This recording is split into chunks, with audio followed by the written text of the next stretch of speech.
آج ہم انشاءاللہ لفظ جلالہ یعنی اللہ، جو اللہ سبحانہ تعالیٰ کا ذاتی نام ہے، اس پر بات کریں گے۔ قرآن مجید میں اللہ سبحانہ تعالیٰ نے اپنا تعارف خود اللہ کے نام کے ساتھ کروایا ہے، اور اس کے لیے اس کا بہترین تعارف آیت الکرسی میں ہوا ہے۔ اللہ لا الہ الا ہو الحی القیوم لا تأخذہ سنۃ ولا نوم لہ ما فی السماوات وما فی الارض من ذا الذی یشفع عندہ الا بإذنہ یعلم ما بین ایدیہم وما خلفہم ولا یحیطون بشیء من علمہ الا بما شاء وسع کرسیہ السماوات والارض ولا یؤودہ حفظہما وہو العلی العظیم۔ اللہ وہ ہے کہ اس کے سوا کوئی معبود نہیں، زندہ ہے، ہر چیز کو قائم رکھنے والا ہے، نہ اسے اونگ آتی ہے اور نہ نیند، جو کچھ بھی آسمانوں اور زمین میں ہے اسی کا ہے۔ کون ہے جو اس کے پاس اس کی اجازت کے بغیر سفارش کرے؟ وہ جانتا ہے جو کچھ ان کے سامنے ہے اور جو ان کے پیچھے ہے، اور وہ اس کے علم میں سے کسی چیز کا احاطہ نہیں کر سکتے مگر جتنا وہ خود چاہے۔ اس کی کرسی آسمان و زمین پر چھائی ہوئی ہے اور اسے ان دونوں کی حفاظت نہیں تھکاتی۔ وہ سب سے بلند اور سب سے بڑا ہے۔ یہ ہے اللہ رب العالمین۔ لفظ اللہ سبحانہ تعالیٰ کا ذاتی نام صرف اللہ ہی کے لیے مخصوص ہے۔ پوری کائنات میں اللہ کے نام سے سوائے اس کے کوئی بھی نہیں جانا جاتا، کسی اور کا یہ نام ہے ہی نہیں۔ ہل تعلم لہ سمیہ؟ نہیں، یہ نام ایک انتہائی خوبصورت نام ہے۔ اگر اس کی تحریر پر آپ غور کریں تو اس کے ساری شیپ اوپر کو اٹھتی ہوئی جاتی، جو اپنی تحریر کے اعتبار سے بھی اللہ سبحانہ تعالیٰ کی عظمت اور بلندی پر دلیل ہے۔ اس کو اسم الجلالہ، اللہ کا عزت والا نام، بلند نام، جلیل القدر نام، جو اسماء حسنہ میں سے سب سے عظیم اور اعلیٰ ہے، صرف اسی کا ہے۔ اس کے لغوی معنی کیا ہے؟ اس کا مطلب کیا ہے؟ اس کی اصل الالہ ہے، لیکن باقی اسماء کے ساتھ جب ال لگتا ہے تو الگ پڑھا جاتا ہے۔ لیکن سبحان اللہ سبحانہ تعالیٰ کے اس نام میں ال اس کا حصہ بن چکا ہے، یعنی اللہ بجائے اس کے کہ ہم کہیں الالہ، وہ خاص الہ، کیا کہا جاتا ہے؟ اللہ۔ عربی لغت میں یہ لفظ 4 معنوں میں استعمال ہوتا ہے۔ نمبر 1 المعبود، یعنی اللہ کون ہے؟ وہ جو معبود ہے، خاص الہ ہے جس کی عبادت کی جاتی ہے۔ نمبر 2 الملجا، جس کی پناہ لی جاتی، خوف میں، غم میں، پریشانیوں میں، جس کی طرف رجوع کیا جاتا ہے، جو پناہ گاہ ہے۔ نمبر 3 المفزوع الیہ، یعنی گھبراہٹ میں جس کی مدد حاصل کی جاتی ہے۔ جب سارے سہارے ٹوٹ جاتے ہیں تو ہر انسان، خواہ وہ اس کو نہ بھی مانتا ہو، پھر بھی اسی کی طرف لوٹتا اور پلٹتا ہے۔ اور چوتھا معنی ہے المحبوب، وہ محبوب جس کے ساتھ عظیم محبت ہو، ہر چیز سے بڑھ کر محبت ہو، اور اس کے بارے میں عقل حیران ہو۔ لا تدرکہ الابصار، جس کو نگاہیں نہ پا سکتی ہوں، وہ یدرک الابصار، اور وہ سب نگاہوں کو دیکھتا ہے، جانتا ہے کہ کون سی نگاہ کس طرف اٹھی ہے۔ تو اللہ سبحانہ تعالی دراصل ساری کائنات کا حقیقی معبود ہے، ان کا بھی جو اس کو مانتے ہیں اور ان کا بھی جو اس کو نہیں مانتے۔ الہ برحق وہی ہے جس کی عبادت کی طرف بندوں کے دل مائل ہوتے ہیں جب وہ اس کو دریافت کر لیتے ہیں، جب وہ اس کو پہچان جاتے ہیں، جب وہ اس کی نعمتوں اور اس کی بنائی ہوئی عظیم نشانیوں کو دیکھ کر اس کی طرف مائل ہو جاتے ہیں، جب ان کے دل اس کی وحدانیت کی گواہی دینے لگتے ہیں اور پوری انکساری اور عاجزی کے ساتھ اس کے آگے جھکتے ہیں، اسی سے امیدیں لگاتے ہیں، اسی سے ڈرتے ہیں، اسی کی عظمت دل میں پہچانتے ہیں، پھر اسی کی اطاعت کرتے ہیں، اپنی ضروریات اور مشکلات میں اسی کی طرف رجوع کرتے ہیں۔ وہ وہی الہ برحق ہے جو عرش سے لے کر اس ٹھہری ہوئی زمین کی گہرائیوں تک واحد الہ ہے، جس کے سوا کوئی اور الہ نہیں ہے۔ وہ عظیم و برتر ہے اپنی صفات میں اور ان کی بڑائی اور کمال اور جلال میں اور جمال میں۔ اس کے جتنے بھی نام ہیں، اس کی جتنی بھی صفات ہیں، وہ سب اسی کی طرف لوٹتی ہیں، یعنی اس کے ذاتی نام اللہ کی طرف۔ اس کا کوئی شریک نہیں، کوئی اس کے مشابہ نہیں، کوئی اس کے ہم مثل نہیں، کوئی اس کا ہمسر نہیں، کوئی اس کا مددگار نہیں۔ وہ ہر لحاظ سے کامل ہے۔ اللہ جو دلوں کے لیے باعث راحت ہے، جس کا ذکر، جس کا تصور جس کا خیال اور جس پر ایمان دلوں کے اطمینان کا ذریعہ ہے۔ انسان جب اس کو دریافت کر لیتا ہے، جب اس کو پا لیتا ہے، جب اس کو پہچان لیتا ہے، تو پھر ہر چیز سے بے نیاز ہو جاتا ہے۔ اللہ جل جلالہ کا یہ نام قرآن مجید میں سب سے زیادہ استعمال ہوا ہے۔ 2500 سے زیادہ بار لفظ اللہ قرآن مجید میں مختلف جگہوں پر آیا ہے، مختلف آیات میں، اور جس آیت میں اللہ سبحانہ وتعالیٰ کا تعارف کروایا گیا وہ آیت الکرسی قرآن مجید کی سب سے بڑی آیت شمار ہوتی ہے۔ ابی ابن کعب سے مروی ہے کہ نبی صلی اللہ علیہ وسلم نے ایک مرتبہ ان سے پوچھا کہ قرآن کریم میں سب سے عظیم آیت کون سی ہے؟ انہوں نے کہا اللہ اور اس کا رسول جانتے ہیں۔ نبی صلی اللہ علیہ وسلم نے ان سے پھر کئی بار پوچھا تو اس پر انہوں نے عرض کیا آیت الکرسی۔ اس پر آپ بہت خوش ہوئے اور فرمایا کہ ابو المنذر تمہیں علم مبارک ہو، یعنی واقعی تمہارے پاس علم ہے، تم جانتے ہو کہ اللہ کون ہے، اور اس کا تعارف قرآن مجید میں جس آیت میں ہے وہ آیت اسی بنا پر سب سے بڑی آیت شمار ہوتی ہے۔ پھر ہر رسول نے اپنی اپنی امت کو اللہ ہی کی عبادت کی طرف بلایا، اسی الہ کی طرف متوجہ ہونے کے لیے کہا۔ قرآن مجید سے ہمیں پتہ چلتا ہے کہ جس قوم میں بھی کوئی نبی جو آیا اس نے لوگوں کو اللہ کی عبادت ہی کی دعوت دی۔ ارشاد باری تعالیٰ ہے وَلَقَدْ بَعَثْنَا فِي كُلِّ أُمَّةٍ رَسُولًا أَنِ اعْبُدُوا اللَّهَ وَاجْتَنِبُوا الطَّاغُوتَ۔ ہم نے ہر امت میں ایک رسول بھیجا جو انہیں یہی کہتا تھا کہ لوگوں اللہ کی عبادت کرو اور طاغوت سے بچو، یعنی غیر اللہ کی عبادت سے بچو۔ نبی صلی اللہ علیہ وسلم نے بھی لوگوں کو اللہ سبحانہ وتعالیٰ ہی کی عبادت کی طرف بلایا۔ ربیہ بن عباد دیلمی سے روایت ہے، یہ وہ صحابی ہیں جنہوں نے جاہلیت کا زمانہ بھی پایا اور پھر مسلمان ہو گئے۔ تو یہ کہتے ہیں کہ انہوں نے نبی صلی اللہ علیہ وسلم کو ذو المجاز نامی بازار میں دیکھا، آپ لوگوں کو لا الہ الا اللہ کی دعوت دے رہے تھے اور فرما رہے تھے کہ یا ایھا الناس قولوا لا الہ الا اللہ تفلحوا، اے لوگو لا الہ الا اللہ کہہ دو تو تم فلاح پا جاؤ گے۔ وہ کہتے ہیں کہ آپ صلی اللہ علیہ وسلم گلیوں اور بازاروں میں داخل ہو رہے تھے، لوگ آپ کے پیچھے جاتے، آپ کے ارد گرد جمع ہو جاتے، کوئی ان سے کچھ نہیں کہہ رہا تھا اور آپ خاموش ہوئے بغیر اپنی بات دہرائے چلے جا رہے تھے، اے لوگو لا الہ الا اللہ کہہ دو فلاح پا جاؤ گے، اے لوگو لا الہ الا اللہ کہہ دو فلاح پا جاؤ گے۔ گویا انسان کی کامیابی، اس کی نجات، اس کی فلاح کا انحصار اس بات پر ہے کہ وہ ایک اللہ کو اپنا معبود سمجھے اور اس پر ایمان لے آئے۔ یہی سٹیپنگ سٹون ہے سیدھے راستے کی طرف، کامیابی کی طرف۔ اسی طرح بلحجیم قبیلہ کے ایک آدمی سے روایت ہے، وہ کہتے ہیں کہ میں نے پوچھا اے اللہ کے رسول صلی اللہ علیہ وسلم آپ کن چیزوں کی طرف دعوت دیتے ہیں، یعنی آپ کی دعوت کیا ہے، آپ لوگوں کے لیے کیا میسج لے کر آئے؟ آپ نے فرمایا میں اس اللہ کی طرف دعوت دیتا ہوں جو یکتا ہے، بس ایک ہے، وہ اللہ کہ جب تم پر کوئی مصیبت آتی ہے اور تم اسے پکارتے ہو تو وہ تمہاری مصیبت کو دور کر دیتا ہے، جب تم کسی بیابان اور جنگل میں راستہ بھول جاتے ہو اور تم اس سے دعا کرتے ہو تو وہ تمہیں اپنے اصل مقام تک پہنچا دیتا ہے، جب تم قحط سالی میں مبتلا ہوتے ہو اور اس سے دعا کرتے ہو تو وہ پیداوار ظاہر کر دیتا ہے۔ تو اس سے پتہ یہ چلتا ہے کہ ہر انسان کے اندر اللہ کی ایک ضرورت موجود ہے۔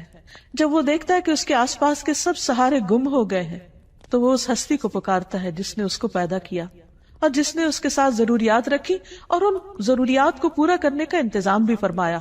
انسان اپنی فطرت میں اپنے رب کو پہچانتا ہے، لیکن اس کا ماحول اس کو مختلف طرح کے اندھیروں میں رکھ کر اس رب سے دور کر دیتا ہے۔ رسول اللہ صلی اللہ علیہ وسلم نے دراصل لوگوں کو انہی اندھیروں سے نکالا، من الظلمات الی النور، من الظلمات الی النور، اندھیروں سے روشنی کی راہ دکھائی اور انہیں اپنے رب کے ساتھ جوڑا۔ پھر یہ کہ لفظ اللہ کے کچھ خصائص بھی ہیں۔ اس لفظ کی سب سے پہلی خصوصیت ہے کہ یہ اللہ سبحانہ وتعالیٰ کا اسم اعظم ہے۔ امام غزالی کہتے ہیں کہ جان لو کہ یہ نام 99 ناموں میں سب سے زیادہ عظیم ہے، کیونکہ یہ اس ذات الہیہ پر دلالت کرتا ہے جو تمام صفات الہیہ کو جمع کرنے والی ہے۔ یہ اس ذات کا نام ہے جس کی ساری صفات ہیں، یہاں تک کہ کوئی بھی صفت اس سے جدا نہیں ہوتی، یعنی باقی ساری صفات اسی کی ہیں، یعنی اللہ سبحانہ وتعالیٰ کی۔ پھر ہم دیکھتے ہیں کہ یہ نام ہر حدیث میں وارد ہوا ہے۔ نبی صلی اللہ علیہ وسلم کی جتنی بھی حدیثیں ان کے شروع میں ہر جگہ آتا ہے قال رسول اللہ صلی اللہ علیہ وسلم یا عن النبی صلی اللہ علیہ وسلم. تو حدیث کا جتنا بھی ذخیرہ ہے، جتنا بھی خزانہ ہے، اس میں سے ہر حدیث میں اللہ سبحانہ وتعالی کا نام آتا ہے، اسی کی طرف نسبت جاتی ہے. پھر اسی طرح تمام اسماء حسنہ کی نسبت اللہ کی طرف ہے. وَلِلَّهِ الْأَسْمَاءُ الْحُسْنَى، اور اللہ ہی کے لیے ہیں سارے اچھے اچھے نام. فَادْعُوهُ بِهَا، بس تم اس کو ان ناموں کے ساتھ پکارو. یعنی کیسے کہا جاتا ہے؟ اللہ کون ہے؟ وہ جو الرحمن، الرحیم، القدوس، السلام ہے. یعنی یہ سب اللہ کے نام ہیں. یہ نہیں کہا جاتا کہ اللہ الرحمن کا نام ہے یا اللہ العزیز کا نام ہے. نہیں، العزیز اور الرحمن دراصل اللہ سبحانہ وتعالیٰ کے نام ہیں یا اس کی صفات ہیں. پھر یہ ہے کہ یہ نام سب سے زیادہ پکارا جاتا ہے. مثلاً دعاؤں کو اگر ہم دیکھیں، نبی صلی اللہ علیہ وسلم نے اللہ سبحانہ وتعالیٰ کو جن ناموں سے پکارا ان میں سب سے زیادہ یہی نام آتا ہے اللہم کے ساتھ. خود درود شریف کا آغاز بھی اللہم کے ساتھ ہوتا ہے. تو اللہ ہے، اللہ تو میم آخر میں جو مشدد ہے، یہ کیا چیز ہے؟ یہ دراصل عربی کا قاعدہ ہے، شروع میں یا کا لفظ لگانے کی بجائے آخر میں میم کا مطلب ہے یہاں پر یا. جیسے ہم کہتے ہیں یا اللہ، تو اسی طرح اللہم کا مطلب ہے اے اللہ. حسن بصری کہتے ہیں اے اللہ دعاؤں کے مرکز. جب مانگنے والا کہتا ہے یا اللہ میں تجھ سے سوال کرتا ہوں، گویا وہ یہ کہتا ہے کہ میں اس اللہ سے دعا کرتا ہوں جس کے سب اچھے اچھے نام ہیں اور جس کے بلند نام اور بلند صفات ہیں. پھر یہ بھی یاد رکھیے کہ مخلوق میں سے کسی کے اندر آج تک جرت نہیں ہوئی کہ وہ اپنا یا کسی اور کا نام اللہ رکھ دے. اللہ سبحانہ وتعالیٰ نے سب کی زبانیں پکڑ رکھی کہ یہ نام اس کے سوا کوئی اور رکھ ہی نہیں سکتا، یہ صرف اسی کی خصوصیت ہے. اور پھر یہ کہ تمام امتیں اس نام سے متعارف ہیں، کوئی اس نام کا انکار نہیں کرتی. پھر اسی طرح ہم دیکھتے ہیں کہ ہماری نماز کے ہر ایکشن میں یہ نام لیا جاتا ہے. مثلا نماز کا آغاز ہوتا ہے تکبیر تحریمہ سے. آغاز میں پہلا لفظ ہی کیا ہے؟ اللہ اکبر، اللہ سب سے بڑا ہے. پھر دعا استفتاح ہے، اس میں آتا ہے سبحانک اللہم و بحمدک، اللہ کا نام ہے. رکوع میں ہم جو دعائیں مانگتے ہیں ان میں سے دعا ہے سبحانک اللہم ربنا و بحمدک. پھر قومہ میں جب کھڑے ہوتے ہیں سمع اللہ لمن حمدہ. پھر سجدے میں جاتے ہیں تو کہتے ہیں اللہم لک سجدت، اے اللہ میں نے تیرے لیے سجدہ کیا. پھر تشہد کی دعاؤں میں سے ہے اللہم اغفر لی ما قدمت وما اخرت وما اسررت وما اعلنت، اے اللہ مجھے بخش دے جو بھی میں نے پہلے گناہ کیے، جو بعد میں کیے، جو چھپ کے کیے اور جو ظاہری طور پر کیے. پھر نماز کے اختتام کس پر ہوتا ہے؟ السلام علیکم ورحمۃ اللہ. اس میں بھی اللہ کا نام لیا جاتا ہے. تو گویا پورا دن ہم اس کی تکرار کرتے رہتے ہیں، نمازوں کے اندر بھی اور نمازوں کے باہر بھی. دن کا آغاز ایک مسلمان کس طرح کرتا ہے؟ سب سے پہلے دعا مانگتا ہے الحمدللہ الذی احیانا بعدما اماتنا. گویا آنکھ کھلتے ہی پہلا لفظ جو اس کی زبان پر آتا ہے وہ اللہ کے شکر کا ہے، الحمدللہ. پھر اسی طرح مختلف کام کاج کرتے ہوئے اگر چھینک آ جاتی ہے تو الحمدللہ. کسی اچھی چیز کو دیکھتا ہے انسان تو سبحان اللہ، اللہ کی قدرت یاد آتی ہے. پھر کسی چیز پر حیران ہوتا ہے کہتا ہے ماشاء اللہ. پھر اسی طرح کوئی گناہ ہو جاتا ہے تو کہتا ہے استغفر اللہ. بلندی کی طرف چڑھنے لگتا ہے تو کہتا ہے اللہ اکبر. نیچے کو اترنے لگتا ہے تو کہتا ہے سبحان اللہ. پھر اسی طرح دن کے سارے کام کاج کرتے ہوئے جب رات کو سونے لگتا ہے تو دائیں طرف لیٹتے ہوئے اپنا دایاں ہاتھ اپنے دائیں گال کے نیچے رکھ کر اپنے رب کو پکارتا ہے اللہم بسمک اموت و احیا. پھر اسی طرح اس نام کی کچھ اور خصوصیات ہیں، اور وہ یہ کہ عربی میں قسم کے لیے جو تا استعمال ہوتی ہے وہ صرف اسی نام پر وارد ہوتی ہے، تاللہ. پھر اسی طرح اس لفظ کا خاصہ یہ ہے کہ الحمد کا استعمال صرف اللہ کے ساتھ ہوتا ہے. یہ نہیں ہوتا الحمد الرحمن، الحمد للرحمن یا الحمد للرحیم، نہیں، الحمد للہ. اسی طرح باقی بھی بہت سے جب ہم دعائیں اللہ تعالیٰ سے مانگتے ہیں یا اللہ تعالیٰ کی تعریف بیان کرتے ہیں تو لفظ اللہ ہی کے ساتھ کر رہے ہوتے ہیں. پھر اس نام کی بہت سی برکات بھی ہیں. یعنی یہ صرف ایسا نہیں کہ صرف ایک نام ہے، بلکہ یہ ہماری روح اور ہمارے دل کی زندگی ہے. جب ہم تکلیف میں ہوتے ہیں، جب ہم کسی بھی طرح تنہا محسوس کرتے ہیں تو یہ نام ہمارے اندر سے تنہائی کا احساس ختم کر دیتا ہے. اللہ سبحانہ وتعالیٰ کا یہ نام یعنی اللہ جو اس کا ذاتی نام ہے، یہ صرف ایک نام ہی نہیں، اس کی بہت سی برکات بھی ہیں، اس کے بہت سے فائدے ہیں. یہ صرف اس کا نام نہیں، یہ اس کی پہچان بھی ہے، اور یہ ہماری دل، روح اور جان کی زندگی ہے. ہم جب تنہا ہوتے ہیں تو جو ہی اس کا نام لیتے ہیں یوں لگتا ہے کوئی تنہائی نہیں. جب خوف زدہ ہوتے ہیں اور اس کو پکارتے ہیں تو لگتا ہے کوئی خوف نہیں. ایک دم دلوں کو قرار آ جاتا ہے، تسکین مل جاتی ہے. اگر انسان تکلیف کے وقت بسم اللہ کہتا ہے تو اس کی تکلیف دور ہو جاتی ہے. حضرت جابر کہتے ہیں کہ جب غزوہ احد میں طلحہ رضی اللہ عنہ کی انگلی کٹی تو انہوں نے سی کہا، جسے عام طور پر ہمارا ریاکشن ہوتا ہے. تو رسول اللہ صلی اللہ علیہ وسلم نے فرمایا اگر تم اس وقت بسم اللہ کہتے، یعنی سی کرنے کی بجائے اللہ کے نام کو یاد کرتے، تو فرشتے تمہیں اٹھا لیتے اس حال میں کہ لوگ تمہیں دیکھ رہے ہوتے. یعنی اتنی قوت ہے اس نام کے اندر. پھر اسی طرح ہم ہر کام کے شروع میں بھی بسم اللہ پڑھتے ہیں اور اس سے اس کام میں برکت ہو جاتی. مثلا کھانا کھاتے وقت اگر کھانا بسم اللہ سے شروع کیا جائے تو اس کھانے میں برکت ہو جاتی. حضرت عائشہ سے روایت ہے کہ ایک مرتبہ نبی صلی اللہ علیہ وسلم اپنے 6 صحابہ کے ساتھ بیٹھ کر کھانا کھا رہے تھے کہ ایک دیہاتی اچانک آیا اور اس نے بسم اللہ پڑھے بغیر کھانا شروع کیا اور 2 لقموں میں سارا کھانا سمیٹ گیا. تو آپ صلی اللہ علیہ وسلم نے فرمایا اگر یہ بسم اللہ پڑھ لیتا تو تم سب کو یہ کھانا کفایت کر جاتا. یعنی اگر بسم اللہ سے یہ آغاز کرتا تو 6 میں اگر 7واں بھی شامل ہو جاتا تو سب کی بھوک دور ہو جاتی. اور اس موقع پر آپ نے یہ تعلیم دی کہ جب تم میں سے کوئی شخص کھانا کھائے تو اسے اس پر بسم اللہ پڑھ لینی چاہیے، اور اگر وہ شروع میں بسم اللہ بھول جائے تو یاد آنے پر بسم اللہ اولہ و آخرہ پڑھ لیا کرے. وحشی بن حرب اپنے والد سے اور وہ ان کے دادا سے روایت کرتے ہیں کہ ایک مرتبہ ایک شخص نے کہا کہ ہم کھانا تو کھاتے ہیں لیکن ہماری بھوک ختم نہیں ہوتی. آپ نے فرمایا شاید تم الگ الگ کھاتے ہو تو تم اکٹھے ہو کر کھایا کرو، مل کر کھایا کرو، اور کھانے کے وقت بسم اللہ پڑھ لیا کرو. اس طرح اللہ تعالیٰ تمہارے کھانے میں برکت ڈال دے گا. پھر اسی طرح بسم اللہ پڑھنا شیاطین کو دور کر دیتا ہے، شیطان سے محفوظ کر دیتا ہے. حضرت انس کہتے ہیں کہ رسول اللہ صلی اللہ علیہ وسلم نے فرمایا جنوں کی آنکھوں اور انسانوں کی شرمگاہوں کا پردہ یہ ہے کہ جب کوئی اپنے کپڑے اتارے، یعنی جسے نہانے وغیرہ کے لیے، تو بسم اللہ پڑھ لے. یعنی اس وقت بھی اگر اللہ کا نام لے تو ہر ایک سے وہ محفوظ ہو جائے گا. یعنی ویسے تو لباس اتار دے انسان تو اس کا ستر کھل جاتا ہے، لیکن اگر بسم اللہ پڑھتا ہے تو وہ مخلوق جو اس وقت وہاں ہو سکتی ہے موجود، اس سے بھی اس کا ستر ہو جاتا ہے. پھر اسی طرح نبی صلی اللہ علیہ وسلم کا طریقہ یہ تھا کہ رات کو جب سونے لگتے تو اپنا بستر جھاڑتے وقت بھی بسم اللہ پڑھا کرتے تھے.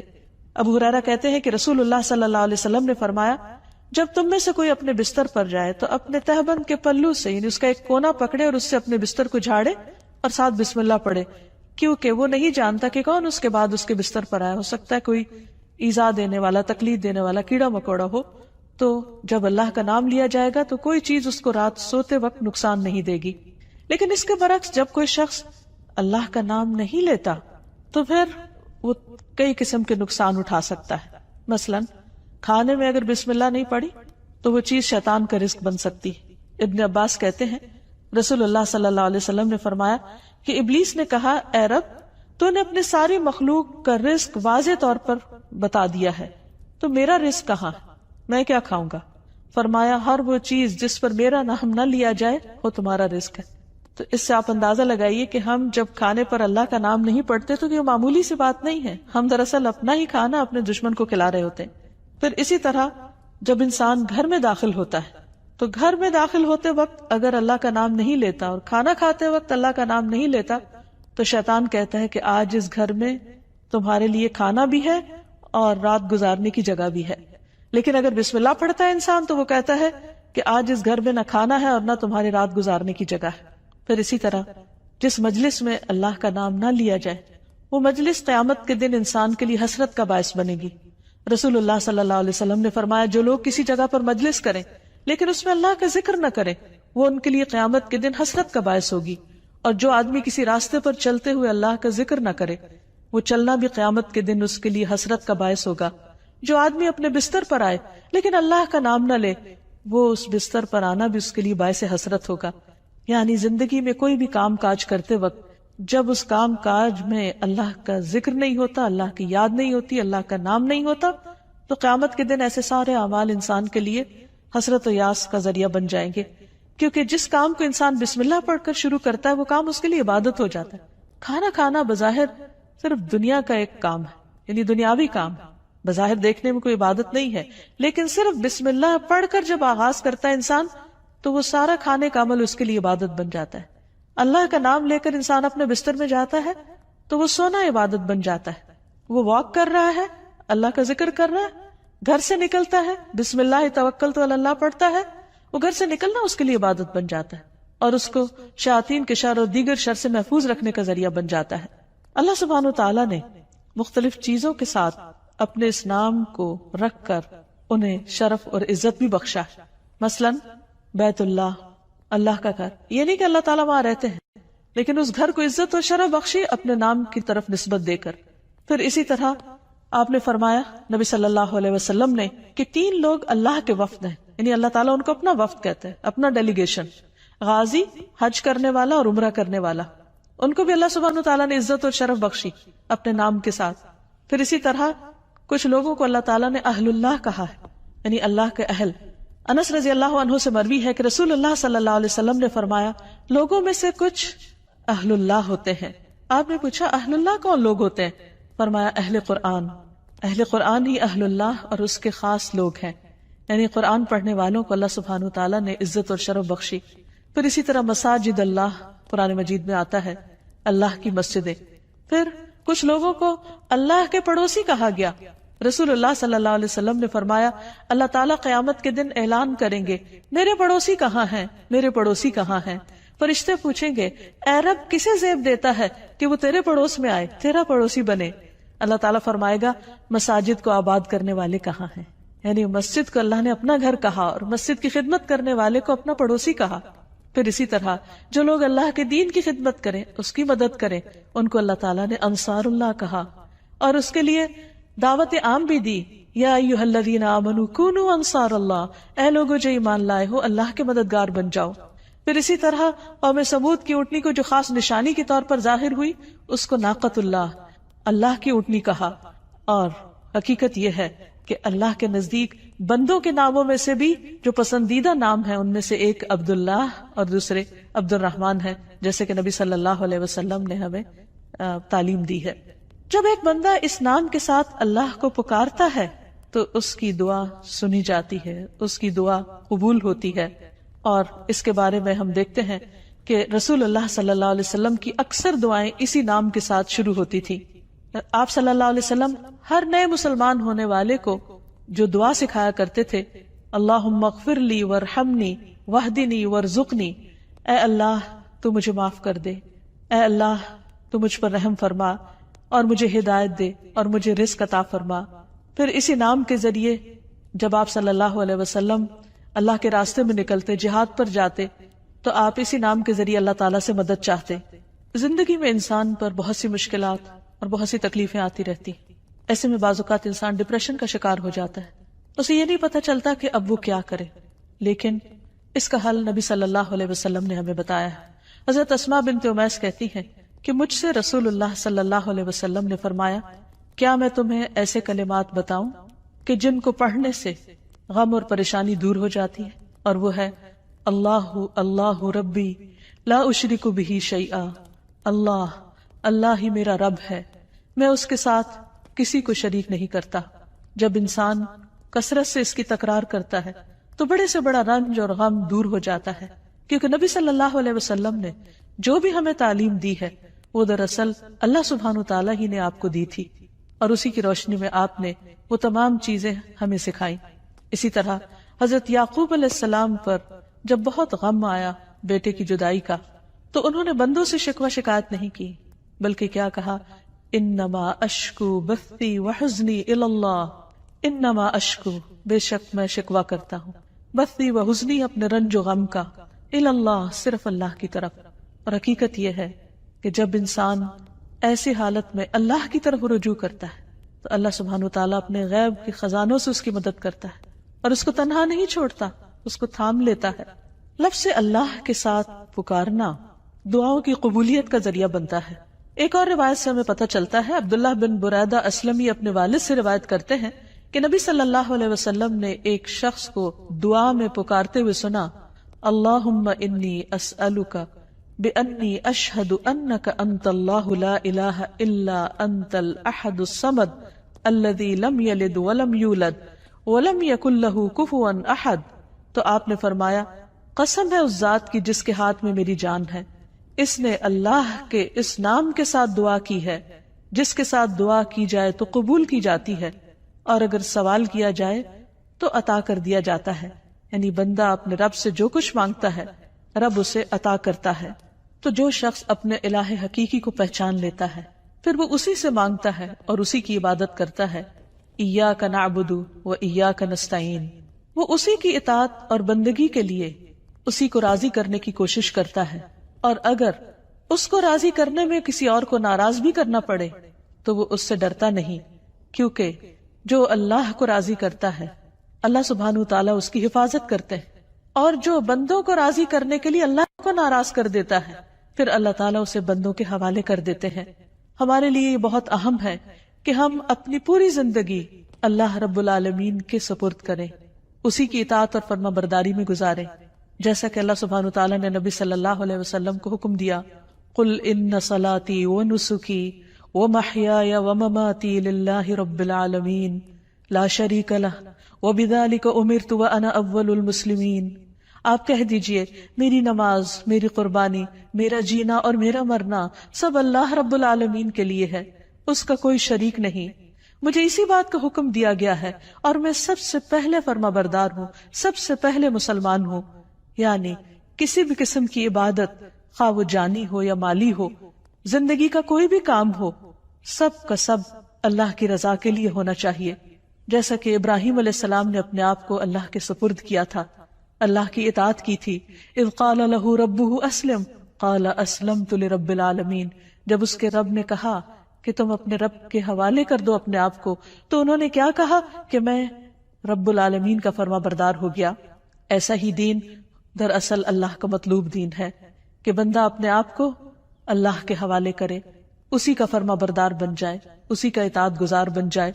ارشاد باری تعالیٰ ہے وَمَنْ أَحْسَنُ دِينًا، اس سے اچھا دین کس کا ہو سکتا ہے، ممن اسلم وجہہ للہ، جس نے اپنا آپ اللہ کے حوالے کر دیا، اپنا چہرہ اللہ کے لیے تابع کر دیا، اس کے آگے جھک گیا، اس کی بات کے آگے، اس کے حکم کے آگے. وَهُوَ مُحْسِنٌ، اور وہ محسن بھی ہے، ہر کام کو بہت اچھی طرح کرنے والا ہے. وَاتَّبَعَ مِلَّةَ إِبْرَاهِيمَ حَنِيفًا، اور اس نے ملت ابراہیم کی پیروی کی. وَاتَّخَذَ اللَّهُ إِبْرَاهِيمَ خَلِيلًا، اور اللہ نے ابراہیم کو اپنا دوست بنا لیا. تو جو شخص اللہ کی اطاعت اور فرما برداری کرتا ہے وہ اللہ کا خاص بندہ بن جاتا ہے، اور جو اللہ کا خاص بندہ ہوتا ہے وہ دنیا میں سب سے زیادہ خوش قسمت ہوتا ہے، کیونکہ اسے دنیا کے کسی بڑے کا فیور نہیں، اللہ کا فیور اور اللہ سبحانہ وتعالیٰ کی رحمت اور بخشش اور عنایت اور رضا اس کو حاصل ہو جاتی ہے. اور اس سے بڑی کیا چیز ہو سکتی ہے اس شخص کے لیے جو اللہ کو اپنا رب مانتا ہو. اسی لیے ایسا بندہ جب رات کو سونے لگتا ہے تو اپنا سب کچھ اللہ کے سپرد کر دیتا ہے، اور یوں اللہ سبحانہ وتعالیٰ کے آگے عاجزی اور فریاد کرتا ہے، اللہم اسلمت نفسی الیک ووجہت وجہی الیک وفوضت امری الیک والجأت ظہری الیک رغبتا ورہبتا الیک لا ملجا ولا منجا منک الا الیک آمنت بکتابک الذی انزلت وبنبیک الذی ارسلت. اے اللہ، میں نے اپنی جان تیرے سپرد کی، اپنا چہرہ تیری طرف کر لیا، اپنا معاملہ تیرے سپرد کر دیا، جتنے بھی پریشانیاں غم اور ہم ہیں سب تیرے حوالے کر دی، تو ہی ان کی بہترین ٹیک کیئر کرنے والا ہے.